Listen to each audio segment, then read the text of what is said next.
Good afternoon, everyone, and welcome to another episode of VI and We. I'm your host and political commentator, Anthony Martin Barrow Jr., and it is a pleasure to be here again, hosting this next episode of VI and We, and we will be interviewing our guest shortly, Michelle, and she's running for the Board of Education from the St. Thomas St. John District, and I look forward to having this conversation with her about her plans, visions, goals. As many of you know, I'm an educator myself, and I value education, so I'm looking forward to that conversation. But before we dive into that interview with her, um, I want to again just remind individuals we're 2 days away from early voting. So please go out, exercise your right to vote, be a part of the process, be engaged in the discussion because people need to know, or people deserve, I should say, the right to choose who they want to represent them. And I always tell people when you don't vote, you can't go on Facebook to complain about the issues if you didn't exercise your right to vote. Um, to go out there and vote. Be a part of the process. Of course, registration is closed now for the primary, but go out and vote. July 20th to July 29th is early voting. St. John is the 23rd to the 29th. St. Croix and St. Thomas is the 20th to the 29th. And then primary day is August 1st.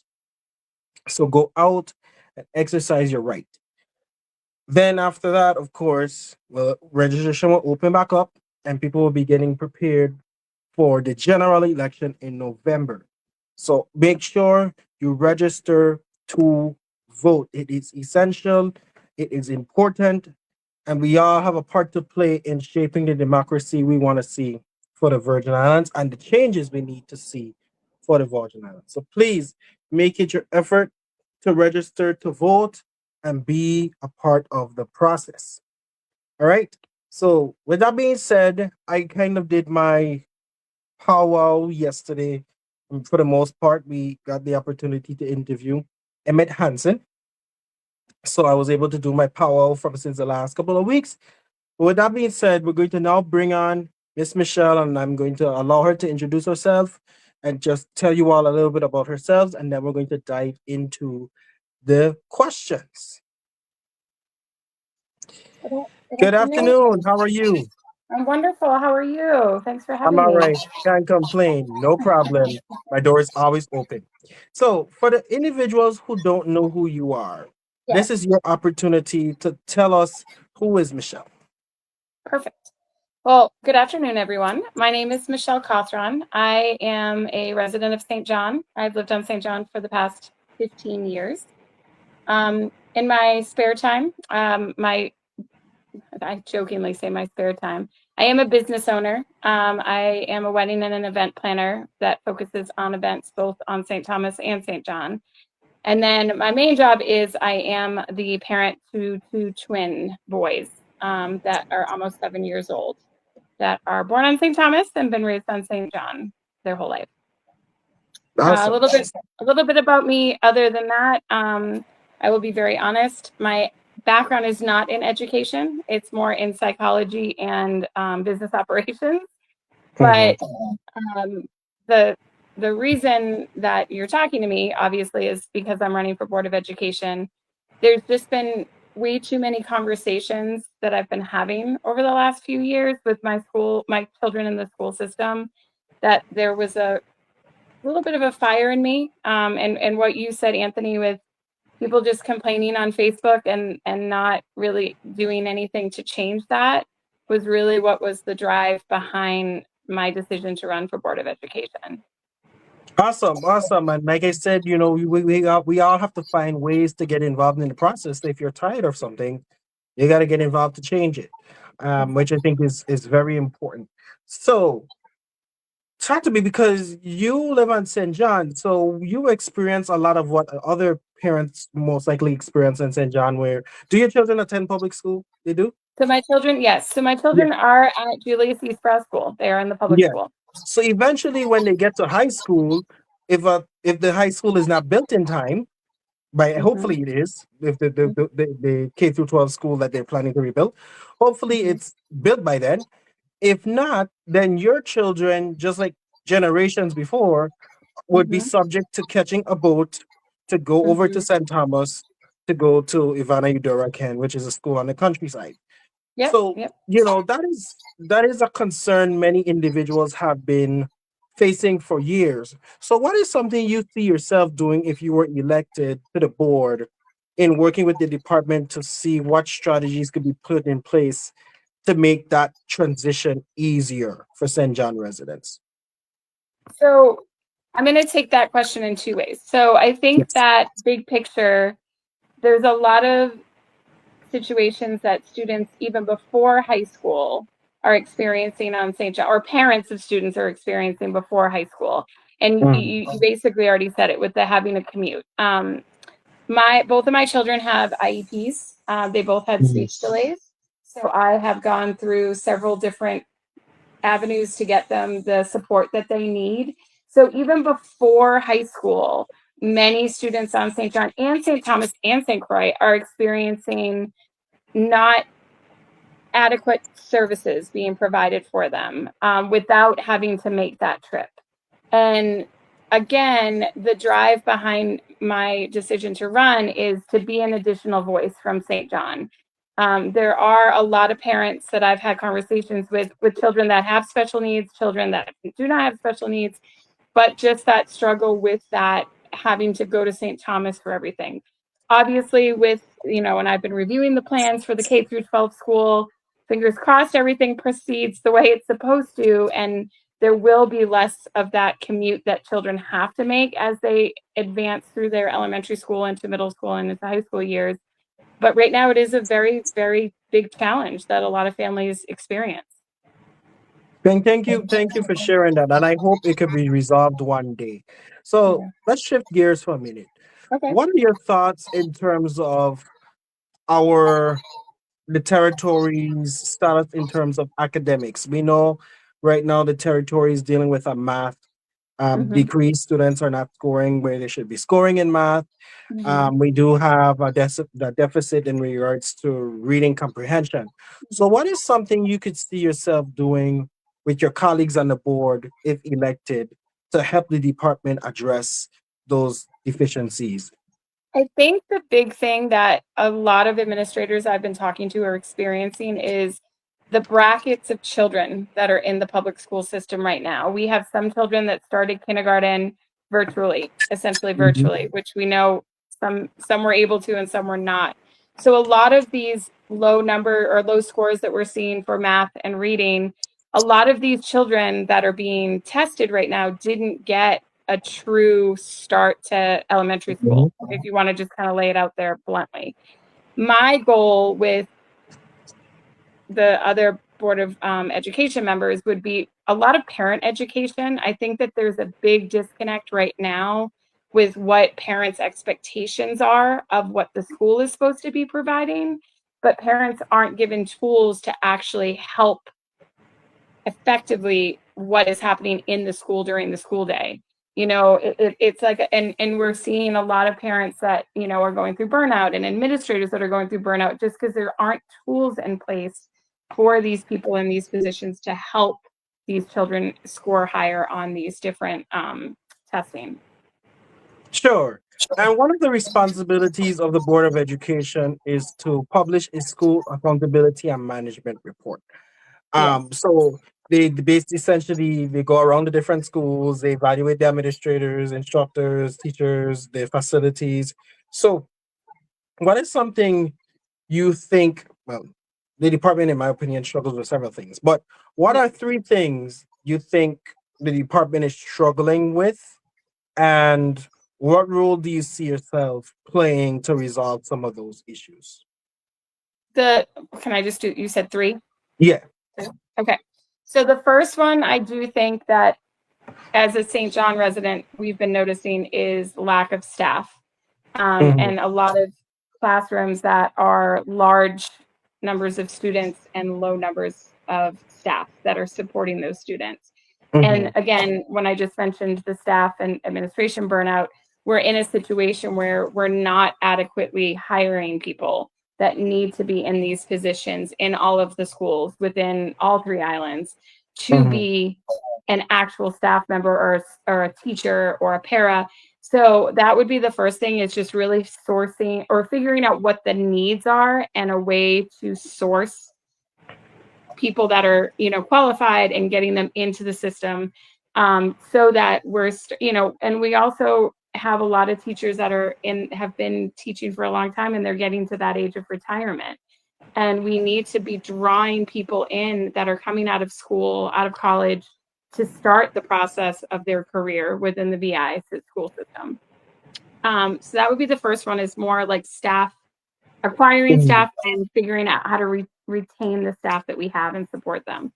Yes. The second thing, and I just touched upon it a little bit, is, and this past week there were several meetings with Department of Education about the special needs of certain the needs of certain students, such as special needs students within the school system. Mm-hmm. And there is a whole process. There's not enough staff to adequately evaluate a lot of children that are in need of services. When I say services, the mindset of what special needs is now versus what it was 10 years ago is very different. You have children with dyslexia. You have children that have a speech delay, like I've experienced with my children. You have autism spectrum disorder. I've also experienced that with one of my children. You have children with ADHD, and you have a lot of teachers that aren't adequately trained on how to handle these, and I don't want to call them new situations, but just more prevalent situations Mm-hmm. that we're seeing with children in this day and age. So I think getting the evaluations up to speed of what needs to be happening for all of these. I know of 3 parents that I've had conversations with that they just don't know how to get their child evaluated. And I think that that's something that Department of Education isn't doing a great job with, how to do that and educating parents on how to do that. The third thing, and I mean, we'll just say it how it is, the condition of a lot of these schools it's unacceptable. It's unacceptable. Here on St. John, we drive by 2 buildings that are education buildings that haven't been touched in almost 9 years. And I've had conversations with those that are on the maintenance teams for all the schools on St. Thomas. And there's just I don't want to say a lack of care, because there are so many people that care and want to Mm-hmm. do things to make them better. But the how is really what needs to be figured out. And that would be my goal with being on Board of Education is, I don't want to say that things are going to change overnight, but kind of fast tracking them to figure out why things have been in a stagnant state. Thank you for sharing that, because I think it's very, very important we understand. Before you get somewhere, you need to know what problems you're seeing, Right. and how you could address those particular issues.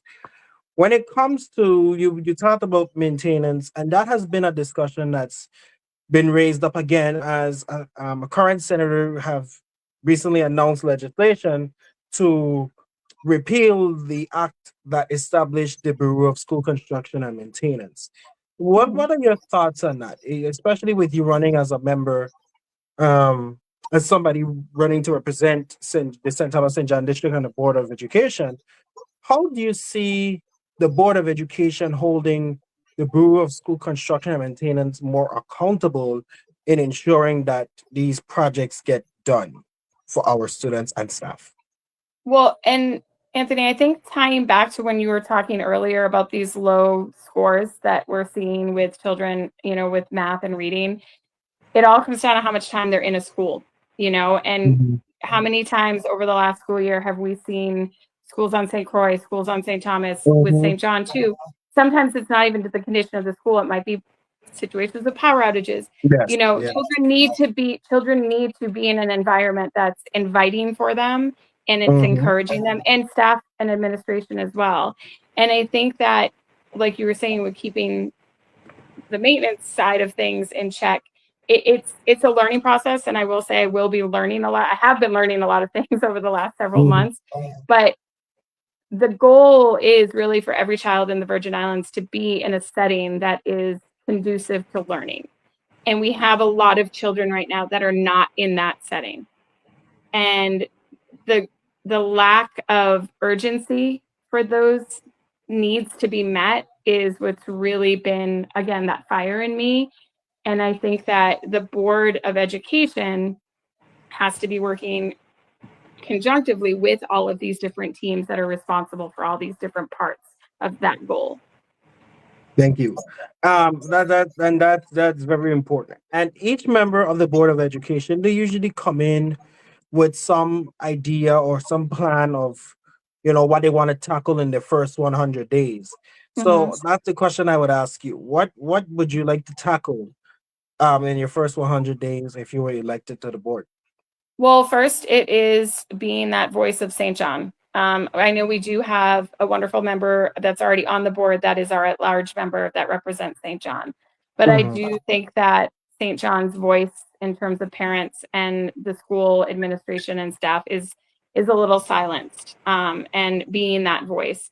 The other thing is really, and it ties into with the discussions that were happening this past week, just there are a lot of children in need of just extra services, and one, figuring out what those needs are and getting those services provided by qualified occupational therapists, physical therapists, speech therapists, behavioralists. There's just this, they call it neurodivergent students. And one of the conversations I had when I was actually getting my signatures was with my children's preschool and pre-K teacher, who was a teacher in the school system 30 years ago. And she said, Michelle, it used to be out of a group of 10, I'd have one child that I was trying to figure out how to help. Now I'm having almost half the class. And I said, well, that's something that's very concerning, because you're seeing them at age 3 and 4, and then they're entering the public school system. And the public school system isn't really having an idea of what they should be doing to support those students. So I would say in my 100 days, it's those two things. It's to have the voice of St. John really be there and be heard, that we need the support, um, in general for our team of students, or staff and administration, but then really for those students that are in need of some additional services. Great, great, great, great. So, in the past couple of years, this next question I'm about to ask you has always come up regarding should the superintendents be hired or fired by the Board of Education. Mhm. And I want to know your thoughts, just in general, in regards to that. Do you think they should be hired or fired by the Board of Education, or do you think that should remain with the commissioner and the board just have some oversight in terms of, excuse me, in terms of what qualifications they need to have? Like prime example, they need to have run a school before becoming a superintendent. So kind of Mhm. explore to me what your thoughts are on the whole hire fire, the different changes of the qualifications for a superintendent, because that is a question or conversation that will come up if you were Okay, elected. definitely. So I think that when you're thinking about a hire fire situation, anyone that's in a position that they have responsibilities, they have goals they're supposed to be met, whether it's a superintendent, a CEO of a company, if you want to compare them, if you want to really Mhm. think about it, a superintendent is like a CEO of a company. And there needs to be certain goals and things that are attained by that person while they're in that position. And if they're not meeting those goals, it is this gray area with if it is Board of Education or commissioner. I think Mhm. it needs to be somewhat both, Mhm. because there needs to be validation. If a person is in that type of position, if someone's running a business and goals aren't being met for that business, they might get fired by the owner of the business or the board that runs the business. So it Mhm. kind of is this, not kind of, it is the same with this situation.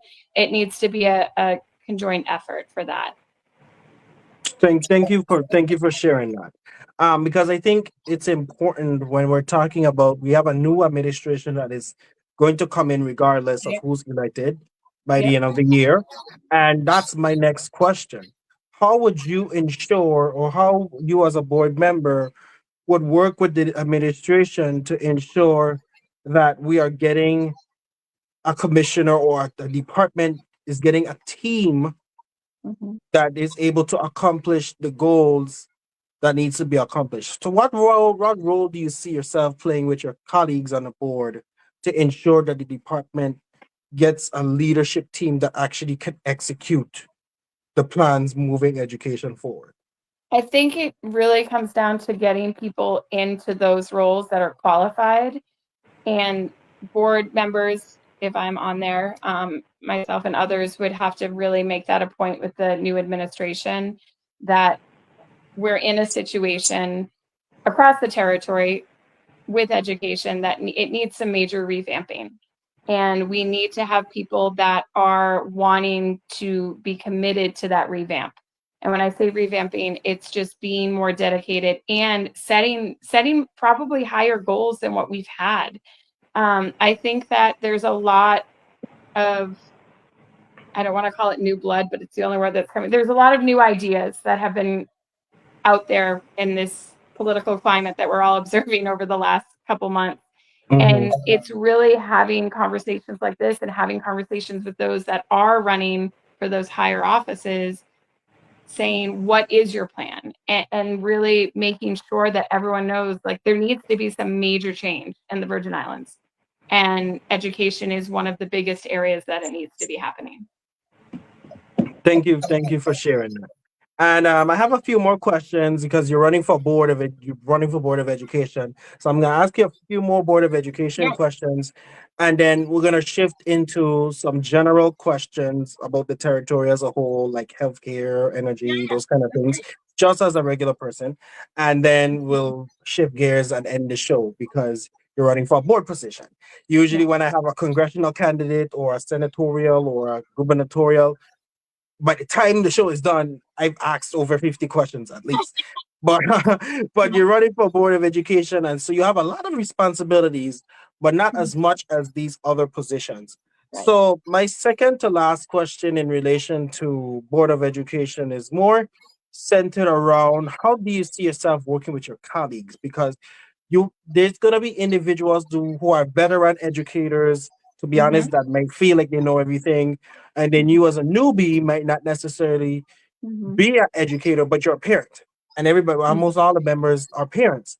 So, what role do you think? How can you lean into your parent experience, and as a St. John resident, into ensuring that St. John is not left out of the conversation? Because look at it this way: even though they represent the St. Thomas St. John district, it's four members, right? And you have the at large, which is fifth, but usually the St. Thomas members really focus more on St. Thomas.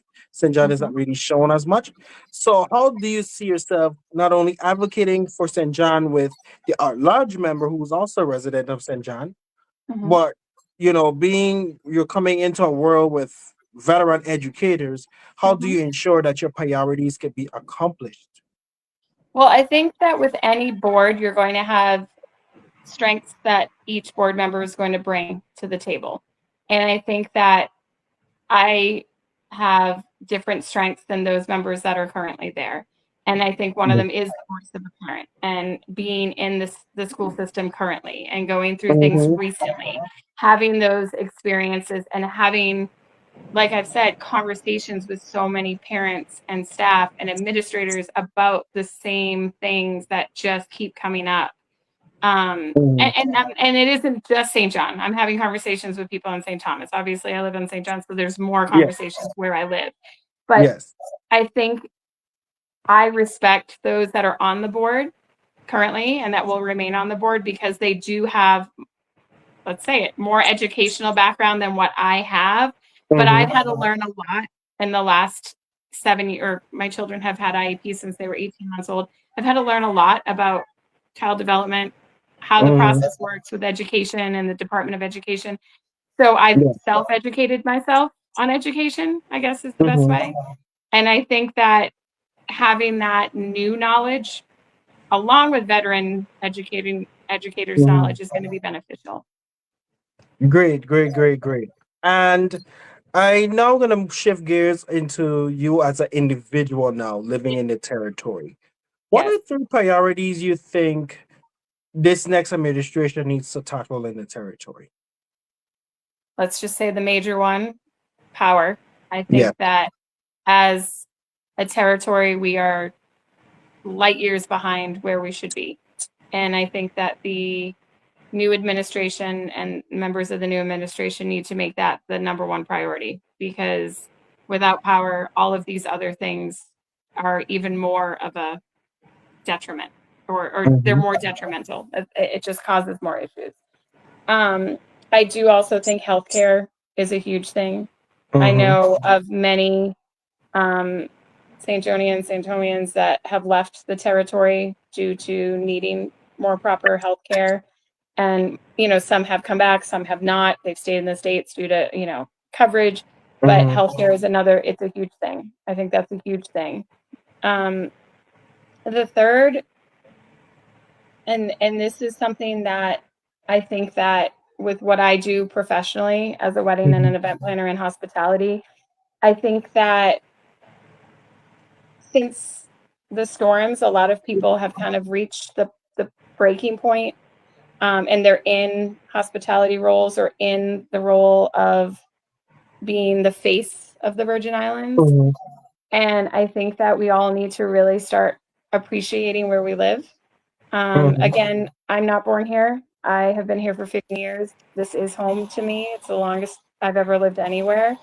And I do respect the culture. I respect where we are. And I will have conversations with people about different things.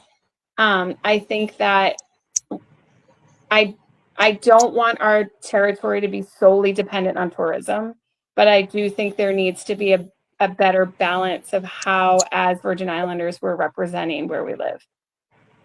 Thank you for sharing that. And I think it's important that people understand that even though you're running for office, you're still a citizen of this territory, and so Exactly. there are other issues that are impacting you besides education that Mm-hmm. people we have to really pay attention to.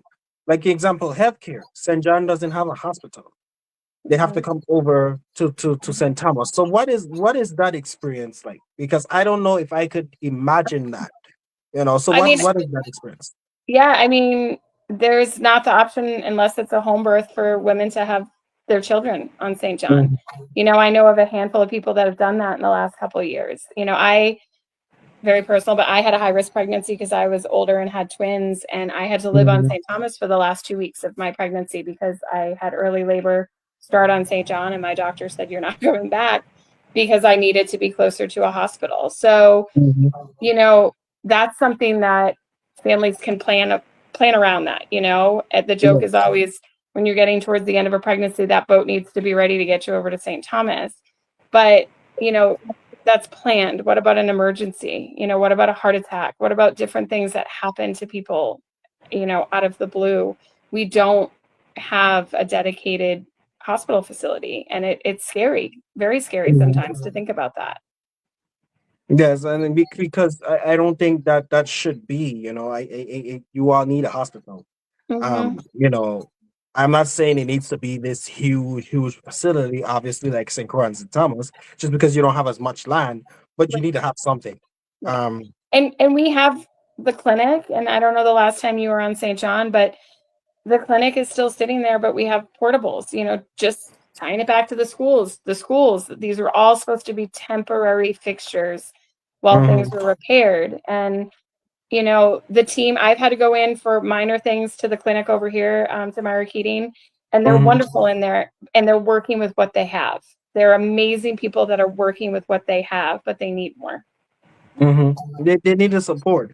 Now, shifting gears, one of the first thing you mentioned was in energy, power. Yes. Right. And so the St. Thomas and John district, I tell people all the time, I feel bad. I feel really, really bad because I live on the St. Croix district. Right. And it's just like every minute they're out of power. It's 1 minute of rotation, and next minute, there's no power. School is getting canceled every 10 minutes. So talk to me about that experience. As I knew as a business owner, I know it probably has impacted your Mhm. business. So talk to me about the whole energy, So concerns.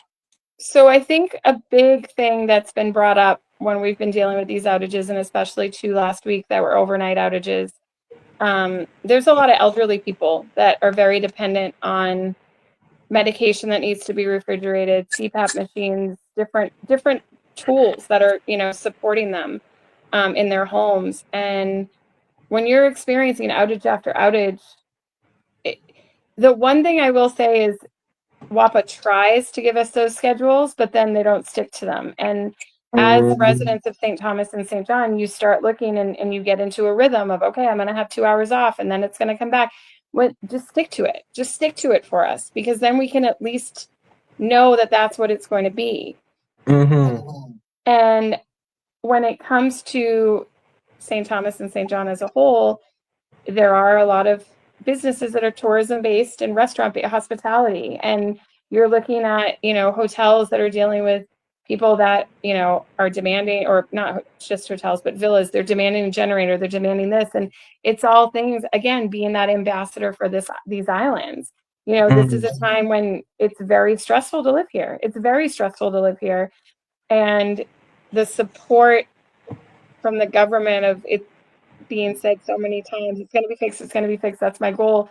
It really needs to be someone's goal. It really does. And then I know you're on St. Croix, but we'll get bills on St. Thomas and St. John, and we'll know that we didn't have power for hours upon hours, and then our bills are higher. And how does that make sense? When you're having people lose money from their job because they're not able to work during a power outage, and Mm-hmm. then their electric bill comes and it's triple what it's supposed to be. So there's a lot of gray area within these power outages that I think needs some clarity. There needs to be a bigger magnifying glass that's being used. Yes. And moving on, I have two Yeah. more questions, Okay. for you before I allowed you to go. My second to last question is involving about where do you see it once if you were elected to the board, Mm-hmm. where in the next 4 years, because a term every term is 4 years. Mm-hmm. So if you were elected and you were chosen to serve a 4 year term, what is one thing you would be able to tell the people that you're proud of that you accomplished in those 4 years? One thing, Yeah. is it? I really think it would be providing more support for students on all three islands that are in need of more assistance in terms of learning disabilities, if there's any physical disabilities. But it's many children right now have a lot of learning disabilities that you don't see. And that is another reason why a lot of these scores that we talked about at the start of this are low, because they're not Mhm. identifying at a young age what these children need. And that would be my hope, is that in the 4 years of my term that I was that voice for children so that they're getting the services that they need. Awesome. And then my last question is going to be, what do you want to tell the people because before the primary comes and before the general election, if you make it to the general Yeah, election? And yeah. I want to say good luck to you. But Thank you. what is the one thing you want to tell people before they go out to vote beginning July 20th, and why they should choose you to be one of the individuals to represent them in the general election and then potentially on the board? I would like to tell the people of the St. Thomas and St. John district that I'm a very open person. I'm a very honest person, and I want to help, like I said, these children and these staff and administrators that need it. I think that my outlook is very fresh compared to what it has been explained to me about the Board of Education over the years. And Mm-hmm. I really do want to be that voice. Not, and I know we're talking about where I live of St. John, but also of St. Thomas and St. John, because there's just so many things that these children deserve, and that these administrators and staff and teachers deserve, so that the end goal is a great environment for these children to be learning in. Thank you for that. And you could tell them your number on the ballot and all of that I other am information. number 2 on the ballot under Board of Education, and it's Michelle Cawthron, because my last name does get pronounced incorrectly a lot. So it's Michelle Cawthron. Trust me, I understand. My last name is Martin Barrow, and it gets Oh, mispronounced constantly as well. So you're not the only one on that boat. But I wanted to say thank you for coming on and taking time to answer questions, and so that the public could kind of get to know you a yes. bit more before they go out and vote. So thank you for coming on, and I wanted, like I said, wish good luck to you, Thank you very and much. we'll Thank be you in for having touch. me. All right. You have a wonderful weekend, okay? You too. You take care. Thank You're welcome. All right. So that was Miss Michelle, and I want to just thank her for coming on. I truly appreciate her time being on the show because it's very important to have everybody's voices a part of this conversation, especially when we're talking about making change and electing individuals and giving people the opportunity to serve. So this was a great interview, and I want you all to stay tuned to next week. Next week we have some other guests that are coming on, and this is going to be during early voting week. Then we have the final stretch the week after, where we're going to be having all the last set of guests before the primary election day. So stay tuned. I want to thank you for tuning in to VI and We. This is your host and political commentator, Anthony Martin Barrow Jr., and I will see you next time. Stay safe, stay blessed, and remain positive always.